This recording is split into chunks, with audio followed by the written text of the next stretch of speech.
وَلَقَدْ يَسَّرْنَا الْقُرْآنَ لِلذِّكْرِ فَهَلْ مِن مُّدَّكِرٍ۔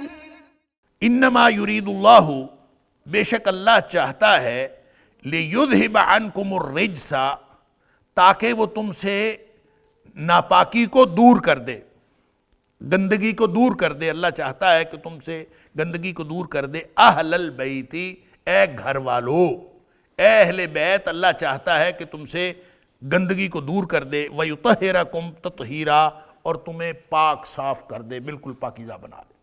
اب یہاں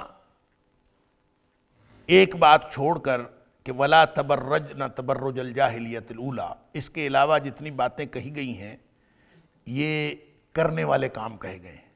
اس سے پیچھے جتنی باتیں کہی گئی تھیں وہ نہ کرنے والے کام بتائے گئے تھے، یہ نہیں کرنا، یہ نہیں کرنا، یہ نہیں کرنا۔ اور یہاں بتایا گیا ہے کہ اب کرنے والے کام ہیں، لیکن ایک بات نہیں کرنی، وہ کیا ہے کہ وَلَا تَبَرَّجْنَ تَبَرُّجَ الْجَاهِلِيَّةِ الْأُولَىٰ، کہ جاہلیت والا اظہار زینت نہیں کرنا۔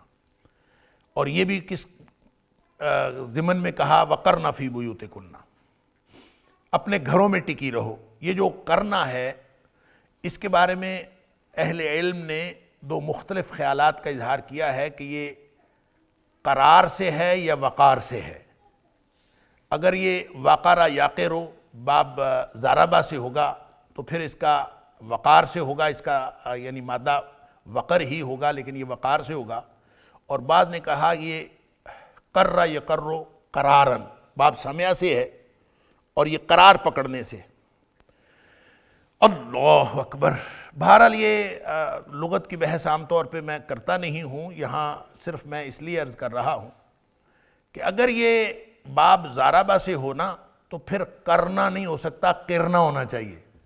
صرف اتنی بات بتانی تھی کہ اگر یہ باب ضربہ سے ہو تو پھر کرنا ہونا چاہیے۔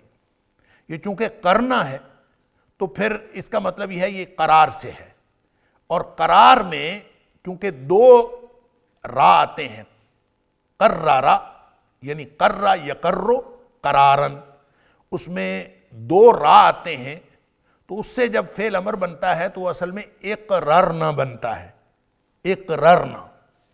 تو عربی میں یہ قاعدہ ہے کہ جہاں کہیں دوہرا لفظ آ رہا ہو، کوئی دوہرا کلمہ آ رہا ہو تو اس کو ایک کلمہ تخفیف کے لیے گرا دیا جاتا ہے۔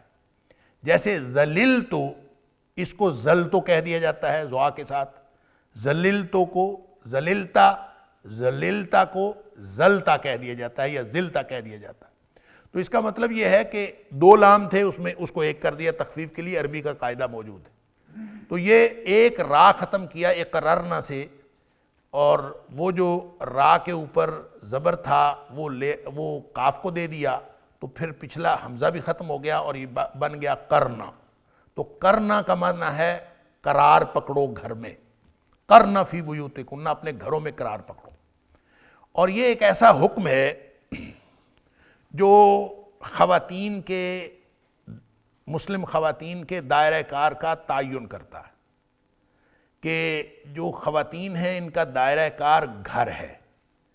وَقَرْنَ فِي بُيُوتِكُنَّ، اپنے گھروں میں ٹکی رہو، کوئی ضرورت نہیں باہر نکلنے کی، ادھر ادھر بھاگنے دوڑنے کی کوئی ضرورت نہیں، گھروں میں ٹکی رہو بس۔ اگر یہ اتنا حکم ہوتا نا وَقَرْنَ فِي بُيُوتِكُنَّ، اس قدر یہ تاکیدی حکم ہے کہ پھر اس کا معنی یہ ہونا تھا کہ عورت کبھی گھر سے باہر ہی نہ نکلے، پھر اس کا معنی یہ ہونا تھا۔ اللہ اکبر۔ لیکن چونکہ اگلا جو حکم ہے وہ یہ ہے وَلَا تَبَرَّجْنَ تَبَرُّجَ الْجَاهِلِيَّةِ الْأُولَىٰ، کہ اور اظہار زینت نہ کرتی پھرو۔ تبرجہ کا مطلب ہوتا ہے تزینہ، کہ زینت کا اظہار کر کے لوگوں کو دکھاتی نہ پھرو۔ تبرج الجاہلیت الاولیٰ، قدیم جاہلیت کی طرح کا اظہار زینت کرتی نہ پھرو۔ تو اس کا مطلب یہ ہوگا کہ یہ جو الفاظ ہیں یہ خود بتاتے ہیں کہ باہر نکلنے کی اجازت تو ہے، اگر باہر نکلنے کی اجازت نہ ہوتی تو پھر یہ کہاں سے امکان پیدا ہوتا ہے کہ اظہار زینت جو ہے وہ جاہلیت کی اظہار زینت کی طرح نہ کرتی پھرو؟ اس کا تو پھر امکان ہی ختم ہو جاتا۔ تو چونکہ یہ حکم دیا ہے کہ جاہلیت کے اظہار زینت کی طرح اظہار زینت نہ کرتی پھرو، تو اس کا مطلب یہ ہے کہ باہر نکلنے کی اجازت ہے، لیکن اظہار زینت کی ممانعت ہے۔ پہلی بات یہ ہے کہ عورت کا دائرہ کار گھر ہے، بس قرن فی بیوتکن، گھر سے باہر نکلنے کی ضرورت ہی نہیں ہے، باہر بالکل نہ نکلے۔ اللہ اکبر۔ لیکن اگر نکلنا چاہیں تو چاہت کی وجہ سے، خواہش کی وجہ سے نہیں نکل سکتی۔ سمجھ لیجئے بات کو، عورت اپنی خواہش کی وجہ سے گھر سے نکلے، میرا آج دل کر رہا ہے کہ میں نکل پڑوں، میں آج ذرا شاپنگ کر رہا ہوں، ونڈو شاپنگ کر رہا ہوں، فلاں جگہ چلی جاؤں، مارکیٹ پھر آؤں، فلاں جگہ سے ہو جاؤں، بغیر ضرورت کے عورت گھر سے نہیں نکل سکتی۔ خواہش کے ساتھ نہیں نکل سکتی، ضرورت کے ساتھ نکل سکتی ہے۔ ان دونوں میں فرق ہے۔ ضرورت ہے تو مارکیٹ جانا ہے، کوئی چیز خریداری کرنی ہے، ضرورت ہے چلی جائے۔ کوئی گھر میں کوئی کمانے والا نہیں ہے، عورت ملازمت کرتی ہے، ملازمت پیشہ ہے، ضرورت ہے وہ چلی جائے۔ جہاں جہاں جتنی جتنی ضرورت ہے وہاں سے نکل سکتی ہے، لیکن جب نکلنا ہے تو وَلَا تَبَرَّجْنَ تَبَرُّجَ الْجَاهِلِيَّةِ الْأُولَىٰ، جب نکلنا ہے تو پھر اظہار زینت کرتی ہوئی نہیں پھرنا۔ اللہ اکبر۔ اس کا مطلب یہ ہے کہ جو دور جاہلیت میں اظہار زینت ہوا کرتا تھا، اصل جو اظہار زینت کرنا، زینت کا اظہار کرنا، اپنے آپ کو بن سور کے دوسروں کو دکھانا، بال بنا کے جا کے لوگوں کو دکھانا، چہرہ پینٹ کر کے جا کے لوگوں کو دکھانا، اور لباس ایسا زرق برق پہن کے اور بے لباسی والا لباس پہن کے لوگوں کو دکھانا، یہ جاہلیت کے امور میں سے ایک امر ہے۔ جاہلیت کی عورتیں دور جاہلیت میں یہ کیا کرتی تھیں۔ تو اس کا مطلب یہ ہے کہ جو بھی عورت اس طرح کا اظہار زینت کرے گی، باہر مارکیٹوں میں، بازاروں میں، گلی محلے میں لوگوں کو اظہار زینت کرتی پھرے گی، گویا کہ وہ دور جاہلیت والا کام کر رہی ہے۔ بھلے اس کے پاس ڈگریاں ہیں، لیکن ہے وہ جاہل عورت۔ جو اس طرح کی حرکت کرتی ہے وہ جاہلانہ کام کرتی ہے۔ یہ دور جاہلیت کی بات ہے کہ جو عورت جو ہے اس طرح سے بن سور کے نکلتی ہے، اس کا تعلق ڈگریوں کے ساتھ نہیں ہے۔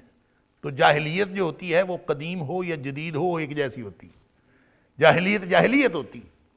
لہذا جہاں کہیں عورتیں بن سور کے گھروں سے نکلنا شروع ہو جائیں یا نکلتی ہوں، سمجھ لیجئے کہ وہ معاشرہ جو ہے وہ جاہلوں کا معاشرہ ہے، جاہلیت والا معاشرہ ہے، وہ کہیں بھی اسلام والا معاشرہ نہیں ہے۔ اسلام والے معاشرے میں عورتیں اس طرح سے نہیں نکلتی۔ اور جو نکلنے کی بات ہے، اس کے بارے میں خاص طور پر وہ حدیث جس میں حضرت سودا رضی اللہ تعالیٰ عنہ حجاب کا حکم آ گیا، اور آپ لوگوں کو معلوم ہونا چاہیے، میں سورہ نور کے حوالے سے وہاں بھی بات ہوئی تھی اور بڑی تفصیل سے بات ہوئی تھی، یہاں صرف میں ایک اشارتاً بات کروں گا۔ ایک ہوتا ہے ستر اور ایک ہوتا ہے حجاب۔ ستر جو ہے آپ لوگوں کو پتہ ہے کہ ایک پردہ وہ ہے جو ضروری پردہ ہے، ستر، جس کے بغیر جو ہے آدمی کسی دوسرے کے سامنے نہیں جا سکتا۔ اسی طرح عورت کسی دوسرے کے سامنے نہیں جا سکتی، اور ستر جو ہے عورت کا وہ ظاہر ہے کہ سوائے ہتھیلیوں کے اور چہرے کے باقی ساری عورت ستر، عورت کا ستر تو اتنا ہی ہے۔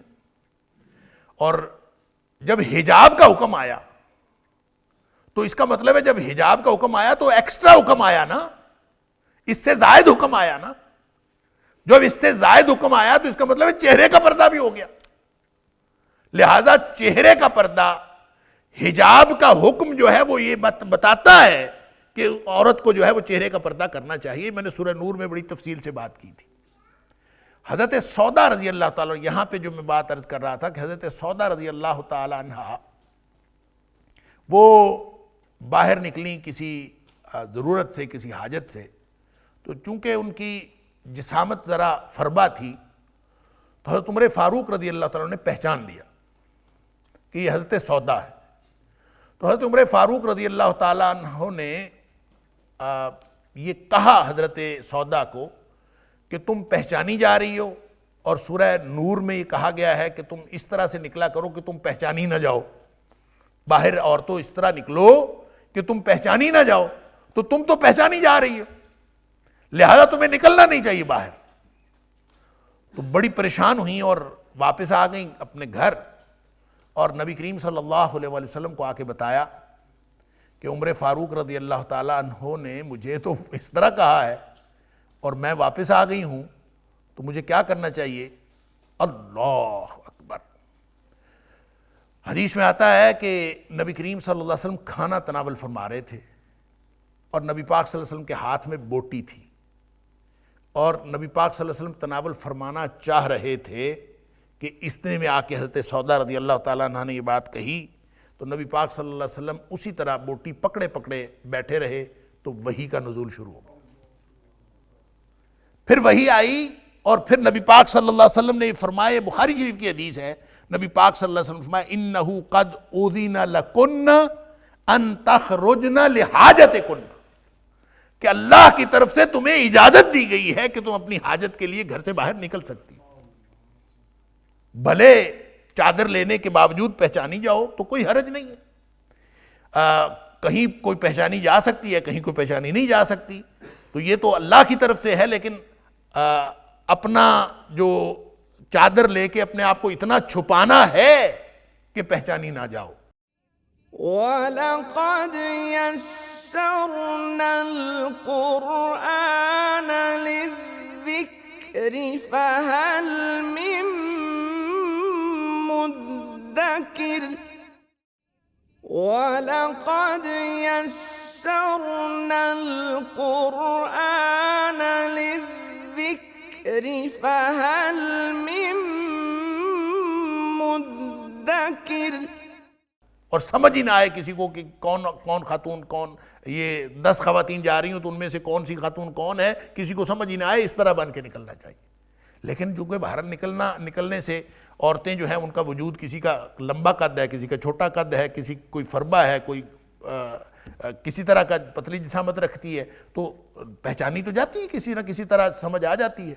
تو گویا اس صورت میں اللہ کریم نے یہ استثناء عطا فرما دیا کہ نبی کریم صلی اللہ علیہ وآلہ وسلم نے فرمایا کہ تمہیں اجازت دے دی گئی ہے، انہو قد اذن لکن ان تخرجن لحاجتکن، تمہیں اجازت دے دی گئی ہے کہ تم اپنی حاجت کے لیے باہر نکل سکتی ہو۔ تو میں نے پہلے بھی عرض کیا، خواہش کے لیے نہیں، حاجت کے لیے نکل سکتی، ضرورت ہو تو باہر نکلا جا سکتا ہے، خواہش کے لیے نہیں۔ اور ضرورت جو ہے اس کا دائرہ وسیع ہے، کسی کو کسی بھی طرح کی ضرورت ہو سکتی ہے، اور کوئی کسی ضرورت کے لیے نکلتی ہے، اور یہ ہر شخص اور ہر عورت خود اندازہ کر سکتی ہے کہ وہ ضرورت کے لیے نکل رہی ہے یا خواہش کے لیے نکل رہی ہے۔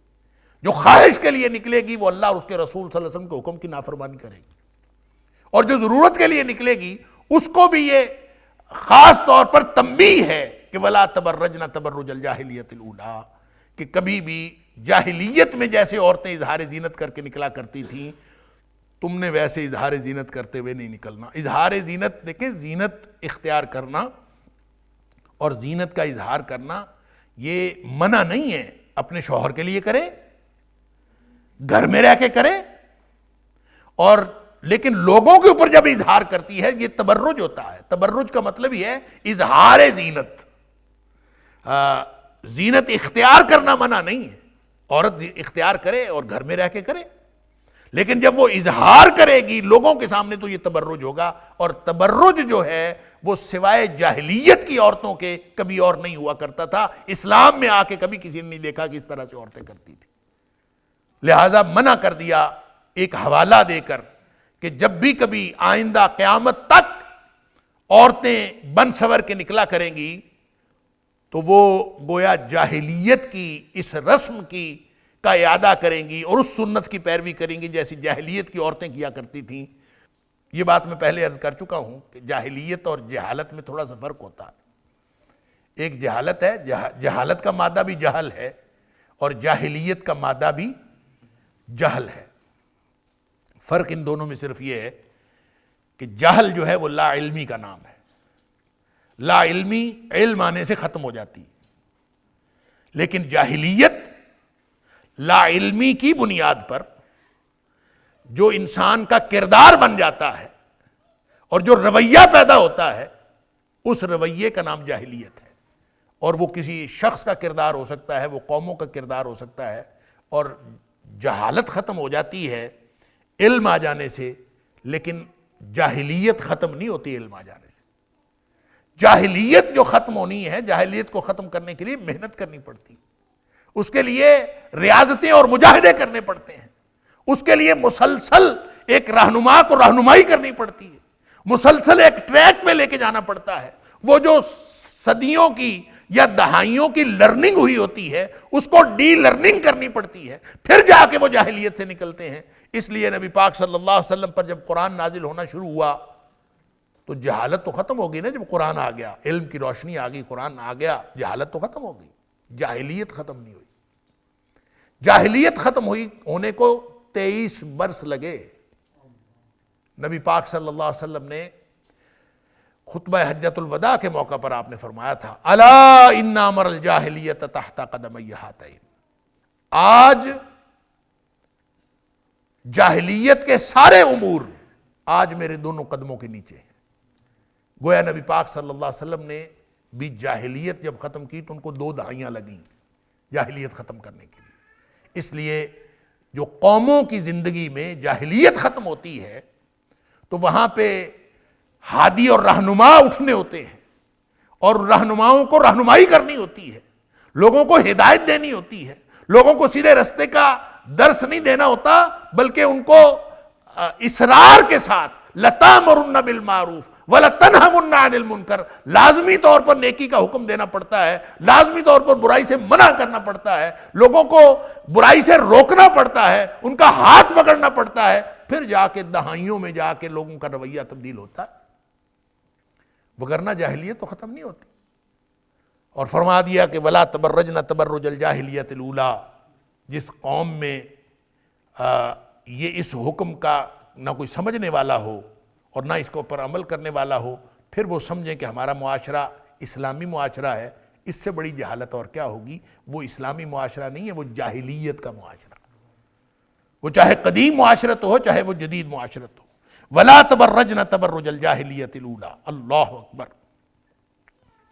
وَأَقِمْنَ الصَّلَاةَ، اس سے آگے میں نے عرض کیا تھا کہ یہ پہلے جو سلبی نیکیاں تھیں، اب آگے ایجابی نیکیاں۔ پہلے نیگیٹو جو نہ کرنے کے کام تھے وہ بتائے جا رہے تھے، اب اس کے بعد جو بتائے جا رہے ہیں وہ کرنے کے کام بتائے جا رہے ہیں۔ نماز قائم کرو، واقمنا، اور نماز قائم کریں، وآتین الزکاۃ، اور زکوٰۃ ادا کرو، وآطعنا اللہ ورسولہ، اور اللہ اور اس کے رسول صلی اللہ علیہ وسلم کی اطاعت کرو۔ یہ سارے کام کرنے سے کیا ہوگا؟ انما یرید اللہ، بے شک اللہ چاہتا ہے، سوائے اس کے نہیں کہ اللہ چاہتا ہے، اللہ کا مقصد اور کچھ نہیں ہے سوائے اس کے کہ اللہ چاہتا ہے، لیذھب عنکم الرجس، کہ اللہ تم سے دور کر دے گندگی کو۔ اب یہ جو لیذھب عنکم الرجس، گندگی دور کر دے، اس کا مطلب ایک ذہن میں آتا ہے کہ گندگی ہوگی تو دور ہوگی نا، پہلے گندگی تھی، گندگی ہے تو پھر اس کو چھوڑنا،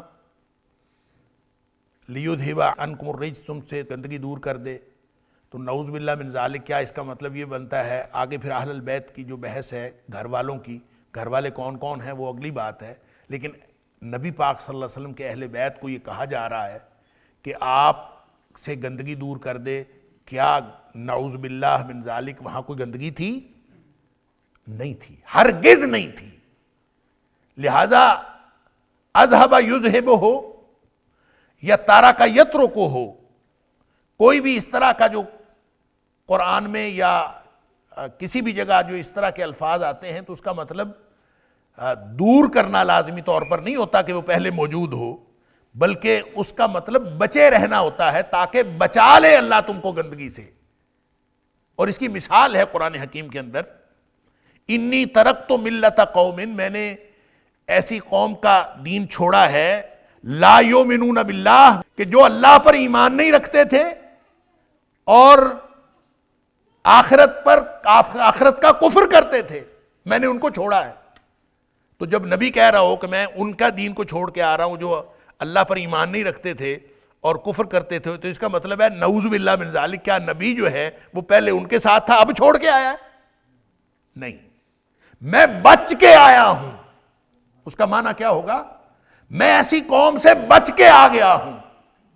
تو لہذا لِيُذْهِبَ عَنْكُمُ الرِّجْسَ کا معنی ہوگا کہ اللہ سوائے اس کے اللہ کچھ نہیں چاہتا، کہ یرید اللہ، اللہ چاہتا ہے لِيُذْهِبَ عَنْكُمُ الرِّجْسَ، تاکہ تمہیں گندگی سے بچائے رکھے۔ اہل البیت، اے گھر والو، اے گھر والو اس لیے میں نے ترجمہ کیا ہے کہ اگر اے اس میں شامل نہ ہوتا، یا یہاں پہ نہیں ہے، لیکن اہل البیت، یہ جو اہل کے اوپر لام کے اوپر زبر ہے نا، اہل البیت، یہ جو منصوب ہے یہ بتاتا ہے کہ اس میں یا کا معنی شامل ہے، اے گھر والو، کیونکہ عربی میں یہ قاعدہ چلتا ہے کہ یا کیے بغیر، یا کا لفظ استعمال کیے بغیر، کلمہ ندا، حرف ندا استعمال کیے بغیر جو ہے وہ صرف منادا سے حرف ندا بھی مراد لے لیا جاتا ہے۔ اے گھر والو، اب یہ گھر والے کون ہیں؟ وَيُطَهِّرَكُمْ تَطْهِيرًا، اور تاکہ تمہیں پاک صاف کر دے، انتہائی پاک کرنا، یعنی اللہ تمہیں بچائے رکھتا، اللہ اہل بیت تمہیں گندگی سے، غلاظت سے، نجاست سے، ہر طرح کی پلیدی سے اللہ تمہیں بچا کے رکھنا چاہتا ہے۔ اے گھر والو، اہل البیت۔ تو اب ذکر کن کا ہو رہا ہے پیچھے؟ کن کا ذکر ہوا ہے؟ ازواج مطہرات کا۔ تو اہل البیت کون ہے؟ ازواج مطہرات ہیں، یعنی اللہ کریم نے یہاں پہ گھر والے جن کو قرار دیا اہل البیت۔ اب یہ بات تھوڑی غور سے سننے والی ہے، یہاں اللہ کریم نے جن کو اہل البیت قرار دیا ہے، یہ اہل البیت جو ہیں یہ ازواج مطہرات ہیں، نبی پاک صلی اللہ علیہ وسلم کی جو تمام بیویاں ہیں وہ اہل بیت۔ یہاں پہ ایک اور حوالہ بھی قرآن میں ہے کہ بیوی اہل بیت میں ہوتی ہے۔ جب حضرت ابراہیم علیہ السلام کی بیوی کے پاس فرشتے آئے تھے تو انہوں نے کہا تھا، حضرت ابراہیم علیہ السلام کے پاس فرشتے آئے اور انہوں نے کہا کہ تمہیں بیٹے کی بشارت دیتے ہیں۔ تو حضرت ابراہیم علیہ السلام کی بیوی نے جو ہے وہ پریشانی کا اظہار کیا کہ کیسے ہوگا، میں بوڑھی ہوں اور یہ بھی بوڑھا ہے، تو میں بانجھ بھی ہوں، تو بیٹا کیسے ہوگا؟ تو وہاں پہ سورہ ہود کے اندر انہوں نے کہا،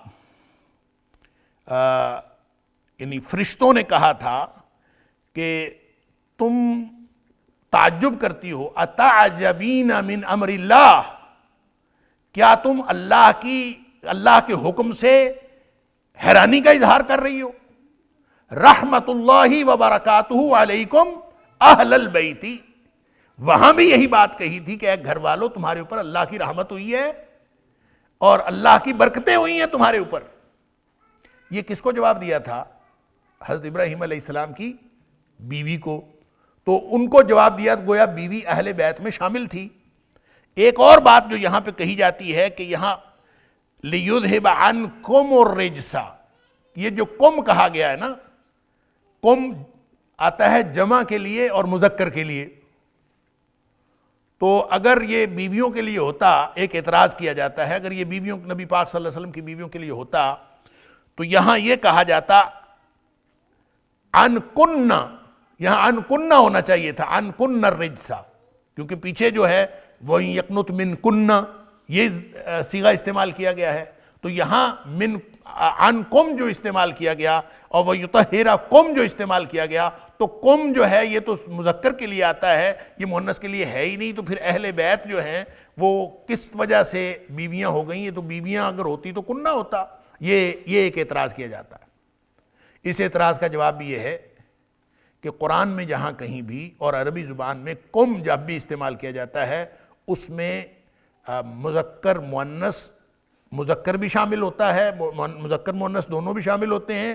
مذکر کے لیے الگ بھی کم لفظ استعمال کیا جا سکتا ہے، کم کی ضمیر استعمال کی جا سکتی ہے، اور مؤنث کے لیے الگ بھی کم کی ضمیر استعمال کی جا سکتی ہے، واحد کے لیے بھی استعمال کی جا سکتی ہے، جمع کے لیے بھی استعمال کی جا سکتی ہے، حالانکہ ہے جمع تو، لیکن یہ واحد جمع کے لیے، مؤنث مذکر کے لیے، یا سب کے مکسچر کے لیے، سب کے لیے کم استعمال کیا جا سکتا ہے. یہ عربی زبان میں یہ وسعت موجود ہے. اور اس کی مثال وہی جو میں نے سورہ ہود کی مثال دی ہے، جس میں انہوں نے فرشتے نے کہا تھا کہ تو اللہ کے حکم سے اتعجبین من امر اللہ، تم اللہ کے حکم سے جو ہے وہ حیرت کا اظہار کر رہی ہو. بیوی تھی اکیلی، اس کو کہا جا رہا تھا، اور وہاں بھی قوم کی ضمیر استعمال کی ہے. رحمت اللہ وبرکاتہ علیکم، تمہارے اوپر، وہاں بھی قوم استعمال ہوا ہے. تو اس کا مطلب یہ ہوا کہ قوم جو ہے جہاں ایک بیوی اکیلی کے لیے استعمال ہو سکتا ہے، تو پھر ساری بیویوں کے لیے استعمال کیوں نہیں ہو سکتا؟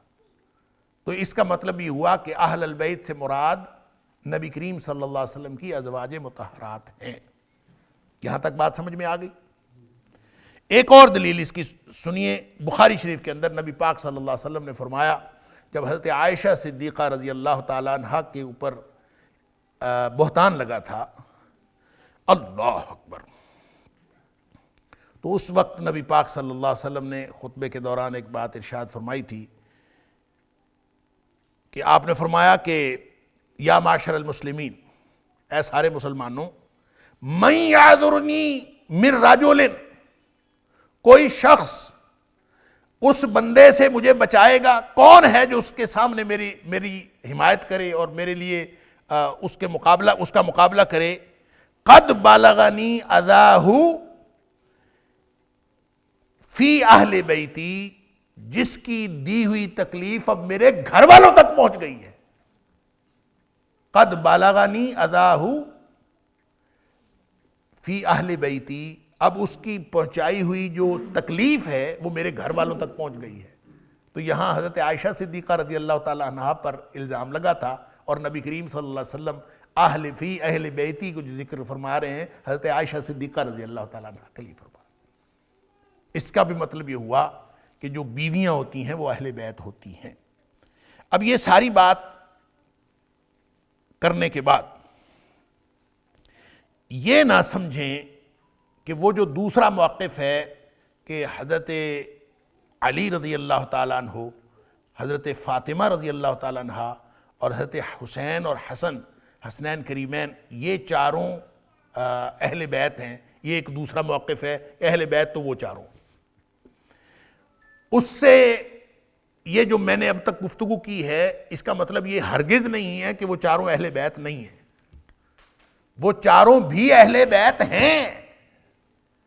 فرق صرف اتنا ہے کہ ازواج مطہرات کا اہل بیت ہونا قرآن سے ثابت ہے، حدیث کے علاوہ قرآن سے بھی ثابت ہے. اور نبی اکرم صلی اللہ علیہ وآلہ وسلم نے جو ان چاروں کو اہل بیت قرار دیا، حضرت علی رضی اللہ تعالیٰ عنہ، حضرت فاطمہ رضی اللہ تعالیٰ عنہ اور ان کے دونوں بیٹے حضرت حسن اور حضرت حسین کو، تو وہ حدیث سے ثابت ہے. ترمذی شریف کی حدیث ہے، نبی پاک صلی اللہ علیہ وسلم، صحیح حدیث، کہ صحابی کہتا ہے کہ جب یہ آیت اتری نا، لِيُذْهِبَ عَنْكُمُ الرِّجْسَ أَهْلَ الْبَيْتِ وَيُطَهِّرَكُمْ تَطْهِيرًا، یہ جب آیت نازل ہوئی تو نبی اکرم صلی اللہ علیہ وسلم نے اپنی چادر میں لے لیا، حضرت علی کو بلا لیا، حضرت فاطمہ رضی اللہ تعالیٰ عنہ کو بلا لیا، حضرت حسن کو بلا لیا، حضرت حسین کو بلا لیا. چاروں کو جو ہے اپنے پاس بٹھا لیا اور چادر میں لے لیا. اور پھر نبی پاک صلی اللہ علیہ وسلم نے فرمایا، اللہ یہ میرے اہل بیت ہیں. اللہ اکبر. فَاذْهِبْ عَنْهُمُ الرِّجْسَ، اب ان کو گندگی سے بچائے رکھنا. وہی جو قرآن کی بات تھی، ان کو اللہ گندگی سے بچائے رکھنا. وَطَهِّرْهُمْ تَطْهِيرًا، اور ان کو پاک صاف رکھ دینا. وہ جو قرآن نے بات کہی تھی، نبی پاک صلی اللہ علیہ وسلم نے یہ بات ان چاروں کے بارے میں ارشاد فرمائی. یہ ترمذی شریف کی حدیث. اللہ اکبر. اب اس کا مطلب یہ ہوا کہ یہ بات ان چاروں کے بارے میں فرمائی، تو اس سے یہ ثابت ہو گیا کہ ازواج مطہرات اس میں شامل نہیں ہیں. یہ زیادتی ہے. ازواج مطہرات کا اہل بیت ہونا قرآن سے ثابت ہے. اور اس حدیث میں، اسی حدیث میں، ترمذی شریف کی اسی حدیث میں، جب نبی پاک صلی اللہ علیہ وسلم نے ان کو اپنے پاس بلایا اور لے لیا اور آپ نے ان کے لیے دعا کر دی، تو حضرت ام سلمہ رضی اللہ تعالیٰ عنہ پاس کھڑی تھیں. قالت ام سلمہ، یہ حدیث کے الفاظ ہیں، وَأَنَا مَعَهُمْ یا رسول اللہ صلی اللہ علیہ وسلم، کہ آپ ام سلمہ کے گھر میں تھے اور ام سلمہ رضی اللہ تعالیٰ عنہ فرما رہی ہیں کہ اللہ کے رسول صلی اللہ علیہ وسلم آپ نے یہ دعا جو ان کے لیے کی ہے میں بھی تو ان کے ساتھ ہوں. وَأَنَا مَعَهُمْ یا رسول اللہ صلی اللہ علیہ وسلم، اللہ کے رسول میں بھی تو ان کے ساتھ ہوں. اس کا جواب پھر نبی پاک صلی اللہ علیہ وسلم نے دیا. اللہ اکبر. وَلَقَدْ يَسَّرْنَا الْقُرْآنَ لِلذِّكْرِ فَهَلْ مِن مُدَّكِرٍ وَلَقَدْ يَسَّرْنَا الْقُرْآنَ لِلذِّكْرِ فَهَلْ مِن مُدَّكِرٍ انت علی مکانک وانت الی خیر. یہ اسی حدیث کے الفاظ ہیں. تو پہلے ہی اس جگہ پر ہے. وانت علی مکانک، تو اپنی جگہ پر ہے. یہ تو گویا میں ان کو ایڈیشنلی شامل کر رہا ہوں. تو بھی ہے وانت علی مکانک وانت الی خیر. اور جو مقام اللہ نے تمہیں عطا کیا ہے وہ بھی بھلائی کا مقام ہے. میں تو گویا ان کو شامل کر رہا ہوں. یہ گویا اس کا معنی یہ ہے نبی پاک صلی اللہ علیہ وسلم نے ان کو یہ فرمایا وَأَنْتِ عَلَى مَكَانِكَ، تو اپنی جگہ پر ہے اور تو خیر پر ہے. تو گویا ازواج مطہرات پہلے ہی شامل تھیں اہل بیت میں، اور نبی کریم صلی اللہ علیہ وسلم نے ان چاروں کو بھی یہ فرما کے اہل بیت میں شامل فرما دیا کہ یہ اہل بیت ہیں.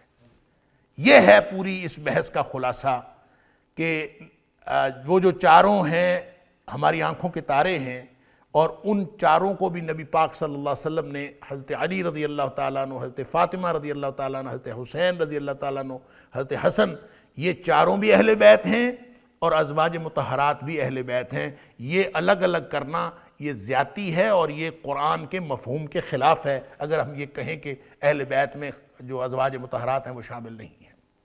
لہذا یہ سارے کے سارے ازواج مطہرات بھی اور حضرت علی فاطمہ دونوں اور حسنین کریمین، یہ چاروں بھی اہل بیت ہیں اور یہ سارے مل کے نبی کریم صلی اللہ علیہ وسلم کے اہل بیت بنتے ہیں.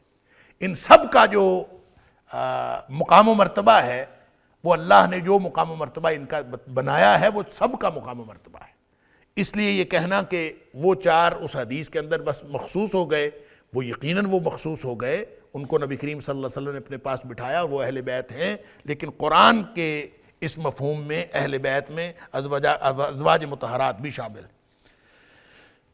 وَاذْكُرْنَ مَا يُتْلَى فِي بُيُوتِكُنَّ مِنْ آيَاتِ اللَّهِ وَالْحِكْمَةِ. اللہ اکبر. اور ذکر کیا کرو ما یتلا فی بیوتکن، جو کچھ تلاوت کیا جاتا ہے تمہارے گھروں میں، من آیات اللہ، اللہ کی آیات میں سے، والحکمہ، اور حکمت. ان اللہ، بے شک اللہ تعالیٰ، کان لطیفاً خبیرہ، بے شک اللہ تعالیٰ وہ ہمیشہ سے ہی لطیقانہ، ہمیشہ ہی سے ہی ہے، لطیفاً بہت باریک بین، خبیرہ اور خبر رکھنے والا. یعنی تم اپنے گھروں کا ماحول ٹھیک رکھو. یہ نبی پاک صلی اللہ علیہ وسلم کی ازواج مطہرات کو خاص طور پر اور امت کی ساری عورتوں کو بالعموم یہ بات کہی جا رہی ہے کہ تم اپنے گھروں کا ماحول جو ہے وہ بہترین رکھو. کیا کرو گھروں کا ماحول بہترین رکھنے کے لیے؟ وَاذْكُرْنَ، اس میں ذکر کیا کرو، تذکرہ کیا کرو، یاد رکھا کرو. کس چیز کو یاد کیا کرو، کس کا ذکر کیا کرو؟ فی بیوت، ما یتلا فی بیوتکن، جو تلاوت کیا جاتا ہے تمہارے گھروں میں. اور وہ کیا ہے؟ من آیات اللہ، وہ اللہ کی آیات ہیں. والحکمہ، اور حکمت ہے. حکمت جو نبی پاک صلی اللہ علیہ وسلم کو عطا ہوئی تھی، حکمت سے مراد، یہ پہلے بھی یہ بات ہو چکی کہ حکمت میں نبی پاک صلی اللہ علیہ وسلم کی احادیث شامل ہے. حکمت سے مراد ہے نبی کریم صلی اللہ علیہ وسلم کی احادیث. اللہ نے نبی کریم صلی اللہ علیہ وسلم کو جو کچھ دیا تھا، انما اوتیت القرآن ومثلہ معہ مجھے قرآن دیا گیا اور اس جیسی ایک چیز اور عطا کی گئی، وہ جو اور عطا کی گئی وہ نبی پاک صلی اللہ علیہ وسلم کو حدیث عطا ہوئی۔ اور ہم جب بات کرتے ہیں حدیث کی تو ہم کہہ دیتے ہیں کہ دونوں وحی ہیں، وحی الہی ہیں، وہ بھی وحی ہے وہ بھی وحی ہے، لیکن جو قرآن ہے یہ وحی مطلوع ہے، پڑھی جانے والی، تلاوت کی جانے والی وحی ہے، اور حدیث جو ہے وہ وحی غیر مطلوع ہے، یعنی وہ وحی تو ہے لیکن اس کی تلاوت نہیں کی جاتی۔ لیکن یہاں اللہ کریم نے ان دونوں کو تلاوت والے زمرے میں شامل کیا ہے کہ وَذْكُرْنَا، اور یاد کرو، ما یتلا فی بیوتکن، جو کچھ تلاوت کیا جاتا ہے تمہارے گھروں میں، من آیات اللہ والحکمہ، کتاب و سنت، حدیث اور قرآن جو دونوں تلاوت کیا جاتا ہے اس کو یاد رکھا کرو۔ اس کا مطلب یہ ہوا کہ خواتین جو ہیں وہ گھروں کے اندر اگر قرآن پڑھا کریں اور پڑھایا کریں اور حدیث پڑھا کریں اور پڑھایا کریں، یہ خصوصی حکم ہے خواتین کے لیے کہ اپنے گھروں کو کبھی خالی نہ چھوڑو، وہاں پہ قرآن کے دروس ہونے چاہیے، وہاں پہ حدیث کے دروس ہونے چاہیے۔ اور اس کی وجہ یہ ہے کہ جس گھر کی خواتین جو ہیں وہ اللہ کے اس حکم کو نہیں بھولتی کہ وَاذْكُرْنَ مَا يُتْلَى فِي بُيُوتِكُنَّ مِنْ آیَاتِ اللَّهِ وَالْحِکْمَةِ، جس گھر کے اندر قرآن خواتین اہتمام کرتی ہیں پڑھنے کا، اس گھر کے مرد جو ہیں وہ بھی راہ راست پر رہتے ہیں۔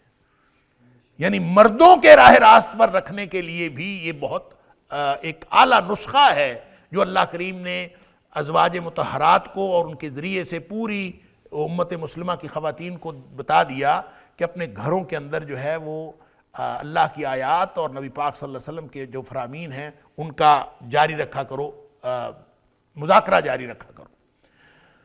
اللہ اکبر۔ حضرت عمر فاروق رضی اللہ تعالیٰ عنہ جو مسلمان ہوئے تھے تو وہ ایک بہن کا قرآن سن کے مسلمان ہوئے تھے۔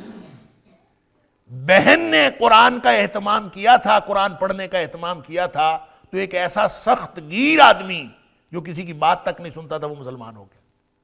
لہٰذا یہ بڑا ہی خاص حکم ہے، خاص الخاص، دنیا آخرت کی برکتیں حاصل کرنے کے لیے جو خواتین اسلام ہیں ان کو چاہیے کہ اپنے گھروں کے اندر قرآن اور حدیث کے دروس کا اہتمام کیا کریں۔ لہٰذا جس گھر میں دیکھیں دروس کا اہتمام ہونے کا مطلب یہ ضروری نہیں ہے کہ آپ وہاں پہ جلسہ رکھیں، چلیں ایک آیت روز پڑھ کے سنا دی، آپ خود پڑھ کے سنا سکتی ہیں تو اچھی بات ہے، اگر نہیں خود پڑھ کے سنا سکتی کسی بہن بیٹی سے کہہ دیا وہ پڑھ کے سنا دے، اگر آپ کے شوہر گھر پہ ہیں ان کو کہا ہر روز کی اگر ایک حدیث اور ایک آیت ہی پڑھ کے سنا دیں اور اس کا مفہوم بتا دیں تو گویا اللہ کے اس حکم کی پابندی ہو جائے گی، اور جب اس حکم کی پابندی ہو جائے گی تو پھر انشاءاللہ جو خیر و برکتیں ہیں وہ اللہ تعالیٰ اس گھر کے اوپر نازل کرے گا۔ اور پھر اللہ فرماتا ہے ان اللہ کان لطیفا خبیرا، اللہ ہمیشہ سے ہی بہت باریک بین اور خبر رکھنے والا ہے۔ گویا گھر کے جتنے بھی معاملات ہیں ان معاملات کے اندر اس کی خاص اہمیت ہے کہ اللہ باریک بین بھی ہے اور خبر رکھنے والا ہے کہ اس گھر کے اندر کیا کچھ ہو رہا ہے۔ لہذا گھروں کا ماحول ٹھیک رکھنا ہے۔ لوگ آج کل سب سے بڑا جو ایشو ہے وہ والدین کو یہ ہمارے بچے ہماری بات نہیں مانتے، ہمارے بچے جو ہے ہماری بات سنتے نہیں، بچے لاجک مانگتے ہیں، بچوں کو لاجک کہاں سے لا کے دیں، بچے جو ہے ہر بات کے آگے سوال اٹھاتے ہیں، ان کے سوالوں کا جواب کہاں سے دیں، یعنی ہمارے بچے ہماری بات نہیں مانتے۔ یہ ہر گھر کا مسئلہ ہے اور ہر والدین کا مسئلہ۔ تو کبھی یہ بھی کر کے دیکھ لیں، گھر کے اندر قرآن کی تلاوت ہوتی ہو، گھر کے اندر حدیث کا درس ہوتا ہو اور قرآن جو ہے وہ سوچ سمجھ کے پڑھا جاتا ہو، اور یہ پھر اس کے بعد دیکھیں کہ بچوں کے اوپر کیا اثرات ہوتے ہیں۔ اللہ تعالی ہمارے سارے گھروں کا ماحول جو ہے وہ مسلمانوں والا بنائے۔ ان المسلمین والمسلمات والمؤمنین والمؤمنات والقانتین والقانتات والصادقین والصادقات والصابرین والصابرات والخاشعین والخاشعات والمتصدقین والمتصدقات والصائمین والصائمات والحافظین فروجہم والحافظات والذاکرین اللہ کثیرا والذاکرات اعد اللہ لہم مغفرۃ واجرا عظیما۔ بے شک مسلمان مرد اور مسلمان عورتیں، مومن مرد اور مومن عورتیں، فرما برداری کرنے والے مرد اور فرما برداری کرنے والی عورتیں، صدقہ کرنے والے سچے مرد اور سچی عورتیں، صبر کرنے والے مرد اور صبر کرنے والی عورتیں، عاجزی کرنے والے مرد اور عاجزی کرنے والی عورتیں، صدقہ کرنے والے مرد اور صدقہ کرنے والی عورتیں، روزہ رکھنے والے مرد اور روزہ رکھنے والی عورتیں، اور اپنے شرمگاہوں کی حفاظت کرنے والے مرد اور شرمگاہوں کی حفاظت کرنے والی عورتیں، اور اللہ کا بہت زیادہ ذکر کرنے والے مرد اور بہت زیادہ ذکر کرنے والی عورتیں، اعد اللہ لہم، اللہ نے تیار کر رکھا ہے ان کے لیے مغفرتاً، اپنی مغفرت کو، واجرًا عظیما، اور بہت بڑا اجر۔ حضرت ام سلمہ رضی اللہ تعالیٰ عنہ نے سوال کیا تھا نبی اکرم صلی اللہ علیہ وسلم سے کہ عام طور پہ جتنے بھی احکام ہیں، وہ چاہے نماز سے لے کر جہاد تک یا مختلف جو جتنے بھی احکام ہیں، وہ عام طور پہ اس میں مردوں کو خطاب کیا جاتا ہے، عورتوں کو خطاب نہیں ہے۔ تو عورتوں کے لیے چند مخصوص احکام تو ہیں، لیکن عام طور پہ مردوں کو خطاب کیا جاتا ہے، عورتوں کو خطاب ہی نہیں کیا جاتا۔ اللہ اکبر! تو ہم عورتوں کے لیے کیوں نہیں آیات نازل ہوتی؟ اس پر پھر اللہ کریم نے یہ آیت نازل فرمائی۔ ام سلمہ رضی اللہ تعالیٰ عنہ اور دیگر صحابیات نے بھی سوال کیا، اس پر اللہ تعالیٰ نے یہ آیت نازل کی۔ ترمذی شریف کے اندر اور مسند احمد کے اندر یہ حدیث شامل ہے کہ انہوں نے یہ سوال کیا تھا نبی کریم صلی اللہ علیہ وسلم سے کہ عورتوں کے بارے میں یہ مردوں کے بارے میں احکام آتے ہیں اور عورتوں کو اس میں شامل نہیں کیا جاتا۔ اس پر گویا اللہ کریم نے یہ آیت نازل کر کے، ویسے تو ہر حکم کے اندر، ہر وہ حکم جو مذکر جمع کے صیغے میں دیا جائے، اس میں صرف مرد شامل نہیں ہوتے، عورتیں بھی شامل ہوتی ہیں۔ ہر حکم میں سارے احکام کے اندر عورتیں شامل ہیں، سوائے اس کے کہ جن احکام کو خاص طور پر عورتوں کے لیے کہا جائے وہ عورتوں کے احکام ہیں، وگرنہ سارے احکام کے اندر سب شامل۔ جیسے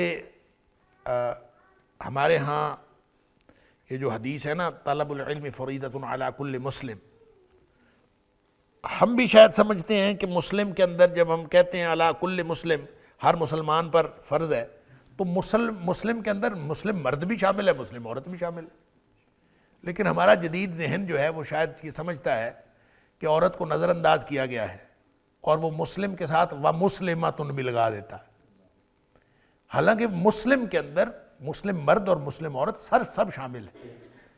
اسی طرح اللہ کے رسول صلی اللہ علیہ وسلم یہ جواب دے سکتے تھے کہ سارے، اور یہی دیا کہ سارے احکام کے اندر مرد اور عورتیں شامل ہوتی ہیں، لیکن گویا یہ ان کی، چونکہ عورتوں نے ایک اظہار کیا تھا اپنی پریشانی کا، اور اس میں ام سلمہ رضی اللہ تعالیٰ عنہ بھی تھیں، تو گویا اللہ تعالیٰ نے ان کی دلداری کے لیے، دلجوئی کے لیے، دل رکھنے کے لیے اللہ تعالیٰ نے یہ آیت نازل فرمائی۔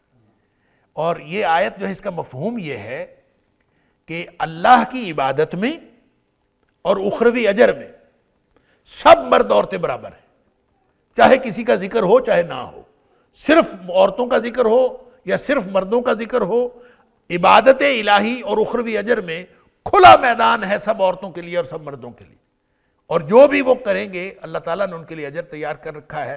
لہذا یہاں مختلف جو امور ہیں ان کا ذکر کر کے مردوں اور عورتوں کو برابر بیان کر کے آخر پہ بتا دیا اعد اللہ لہم مغفرۃ واجرا عظیما، کہ اللہ نے ان کے لیے مغفرت اور بہت بڑا اجر تیار کر رکھا ہے۔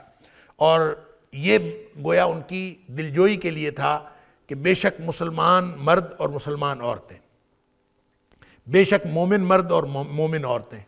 یہاں تھوڑا سا فرق یعنی سمجھ میں آتا ہے کہ یہ مومن مرد اور مومن عورتیں اور مسلمان مرد اور مسلمان عورتیں، حالانکہ مومن مرد اور مسلمان مرد، یہ مسلمان اور مومن تو ایک ہی بات ہے، اور اللہ نے قرآن میں اسلام اور ایمان کو اکٹھے بھی بیان کیا ہے۔ جہاں اللہ تعالیٰ نے حضرت لوط علیہ السلام کا ذکر کیا سورہ ذاریات کے اندر، فما وجدنا فیہا غیر بیت من المسلمین، حالانکہ جو حضرت لوط علیہ السلام کے ساتھ کوئی 12-13 لوگ ایمان والے تھے، ان کو ایمان والا ہی کہا گیا، مومن ہی کہا گیا، لیکن جب یہاں بات ہوئی تو فما وجدنا فیہا غیر بیت من المسلمین، کہ ان پوری بستی کے اندر مسلمانوں کا گھر جو ہے وہ ایک ہی ملا، اس کے علاوہ کوئی مسلمانوں کا گھر نہیں تھا، تو گویا مومنوں کو ہی مسلمان کہا گیا ہے۔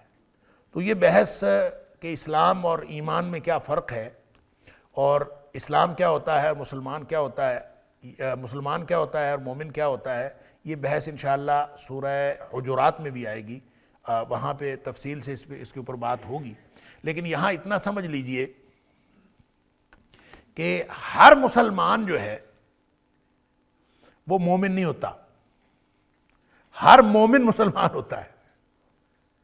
یعنی مومن کو آپ مسلمان کہہ سکتے ہیں، جیسے سورہ ذاریات میں کہا گیا فَمَا وَجَدْنَا فِيهَا غَيْرَ بَيْتٍ مِنَ الْمُسْلِمِينَ، تو مومن کو آپ مسلم کہہ سکتے ہیں، لیکن ہر مسلم کو مومن نہیں کہہ سکتے، اور یہ بات واضح ہوگی سورہ حجرات میں جا کے، جہاں اللہ کریم نے فرمایا تھا کہ قالت الاعراب آمنا، کچھ دیہاتی آئے تھے، انہوں نے اسلام قبول کیا، اور انہوں نے کہا جی ہم مومن ہو گئے، تو اللہ تعالیٰ نے فرمایا قُل لَمْ تُؤْمِنُوا، اے حبیب صلی اللہ علیہ وسلم ان کو فرما دیجئے تم ابھی مومن نہیں بنے، وَلَكِنْ قُولُوا أَسْلَمْنَا، بلکہ تم یہ کہو ہم مسلمان ہوئے، وَلَمَّا يَدْخُلِ الْإِيمَانُ فِي قُلُوبِكُمْ، ایمان ابھی تمہارے دلوں میں داخل نہیں ہوا۔ مومن ہو جائے گا تو وہ مسلمان بھی ہوگا، اور اگر مسلمان ہو جائے گا وہ ضروری نہیں کہ مومن ہوگا، مومن ہونے میں ابھی ٹائم لگتا ہے۔ جیسے نبی کریم صلی اللہ علیہ وسلم سے پوچھا گیا کہ ایمان کیا ہے اور اسلام کیا ہے، نبی پاک صلی اللہ علیہ وسلم نے اسلام شہادتین کے علاوہ نبی کریم صلی اللہ علیہ وسلم نے جو اسلام کے ارکان تھے وہ بتا دیے، جو بنی الاسلام علی خمس کے اندر بھی ہیں، وہ بتا دیے یہ اسلام ہے، یعنی شہادت دینا اللہ کی توحید کی، نبی پاک صلی اللہ علیہ وسلم کی رسالت کی، نماز پڑھنا، روزہ رکھنا، زکوٰۃ دینا، حج کرنا، یہ اسلام ہے۔ پھر پوچھا گیا ایمان کیا ہے، تو نبی پاک صلی اللہ علیہ وسلم نے ایمان کے بارے میں فرمایا اللہ پر ایمان رکھنا، رسولوں پر ایمان رکھنا، فرشتوں پر ایمان رکھنا، کتابوں پر ایمان رکھنا، اور اچھی اور بری تقدیر پر ایمان رکھنا، یہ ایمان ہے۔ گویا اسلام اور ایمان دو الگ الگ اینٹیٹیز ہیں، لیکن اسلام آ جاتا ہے، ایمان ابھی نہیں آیا ہوتا۔ اس کا کیا مطلب ہے کہ اسلام جو ہے وہ ایمان حاصل کرنے کا ذریعہ ہے، لہٰذا ہر مسلمان مومن نہیں ہوتا، ہر مومن مسلمان ہوتا ہے۔ لہٰذا ان المسلمین والمسلمات جب فرمایا تو جن کے دلوں میں ایمان آیا ہے، جن کے دلوں میں ایمان نہیں آیا، اس میں وہ سارے شامل ہوں گے، مسلم اور مسلمان۔